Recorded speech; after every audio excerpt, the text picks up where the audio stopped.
안녕하세요. 환갑이나 칠순, 인생의 이런 중요한 날들을 앞두고 어떻게 기념할까 좀 고민 많으시죠?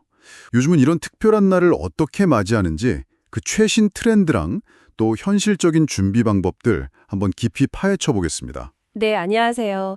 예전에는 사실 환갑, 칠순하면 정말 을에 큰 잔치를 열었잖아요. 근데 이제 평균 수명이 확실히 길어지면서 그 의미 자체도 그렇고 축하하는 방식도 꽤 많이 달라진 것 같아요. 맞아요. 확실히 분위기가 다르죠. 네, 오래 사는 게 뭐랄까 좀 당연해지다 보니까 기념 방식도 좀 달라져야 한다 이런 생각이 많아진 거죠. 네. 그 예전처럼 막 성대하게 하기보다는 요즘 분들은 어떤 새로운 방식으로 기념하고 있는지 바로 한번 얘기 나눠보죠. 가장 먼저 눈에 띄는 건 아무래도 그 행사의 규모인 것 같아요. 막 떠들썩하게 잔치하는 것보다는 소규모로 가족끼리 식사하거나 아니면 좀 의미 있는 여행 혹은 기부 같은 걸로 대체하는 경향이 아주 뚜렷해졌더라고요. 네, 맞아요. 근데 여기서 중요한 건 단순히 규모만 줄었다기보다는 그 축하하는 방식 자체가 굉장히 다양해졌다는 점인 것 같아요. 예를 들어 가족 중심 식사를 보면요. 예산을 보니까 한 절반, 50% 정도는 100만 원 미만을 생각하시고 또 한 39% 정도는 100만 원에서 300만 원 사이 그 정도를 선호한다고 해요.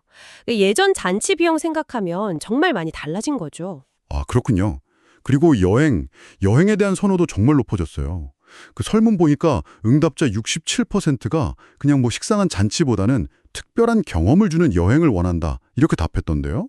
단순히 어디 간다. 이게 다가 아닌 것 같아요. 맞습니다. 특히 요즘엔 그냥 뭐 유명 관광지 쭉 둘러보는 그런 여행 말고요. 건강이나 휴식에 좀 초점을 맞춘 웰니스 여행이라던가 아니면 정말 소규모 그룹으로 가서 좀 깊은 유대감을 나누는 힐링 여행 이런 거 있잖아요. 심지어 반려동물이랑 같이 가는 그런 맞춤형 여행에 대한 관심도 꽤 높아요. 아, 반려동물 동반까지요? 정말 다양하네요. 네. 아무래도 이 시기가 되면 건강이나 삶의 질, 이런 거에 관심이 커지니까요. 스스로 좀 돌아보고 재충전하려는 그런 마음이 반영된 거겠죠? 여행 예산은 보통 한 200만 원에서 500만 원 사이? 이 정도로 계획하시는 분들이 많고요. 아, 그리고 또 있어요.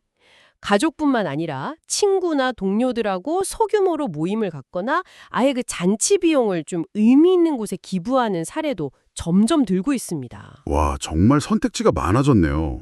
그럼 자연스럽게 장소 고르는 기준도 달라졌겠어요. 예전처럼 꼭 큰 연회장만 고집할 필요는 없겠네요. 그렇죠. 그 목적에 따라서 선택지가 훨씬 넓어졌죠.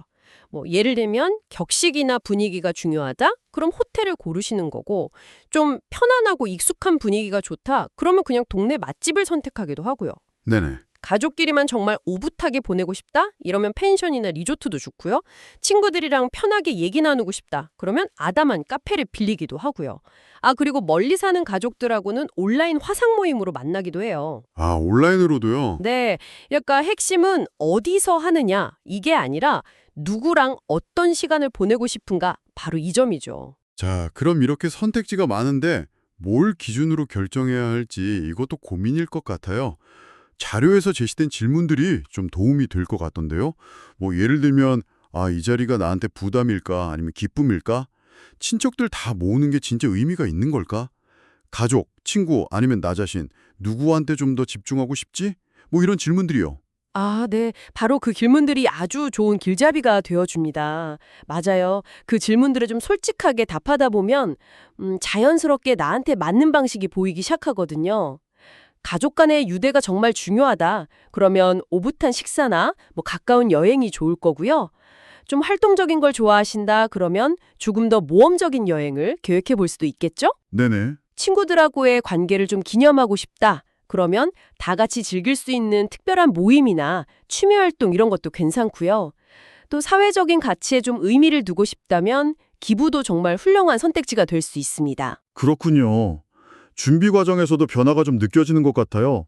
예전에 좀 격식 차려서 종이 초대장 보내고 그랬는데 요즘은 문자나 카톡으로 훨씬 편하게 연락하는 추세라면서요? 선물도 그렇고. 시드는 그런 꽃다발이나 형식적인 물건보다는 다 같이 찍은 사진으로 앨범이나 영상을 만들거나 아니면 다음 여행을 기약하는 상품권처럼요. 이렇게 경험이나 추억을 선물하는 경향이 아주 뚜렷해졌어요.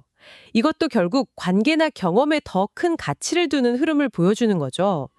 결국 요즘 환갑 칠순 기념 방식은요, 더 이상 어떤 정해진 답을 따라가는 게 아닌 것 같아요. 각자 살아온 삶의 여정이나 가치관을 돌아보면서 가장 나답게 그리고 의미 있게 축하하는 방식으로 점점 진화하고 있는 거죠. 네. 오늘 저희가 같이 살펴본 이 이야기들이 여러분의 그 특별한 날을 더 의미 있게 만드는데 작은 영감이 되었으면 좋겠습니다. 정말 어떤 형식을 선택하던 간에요.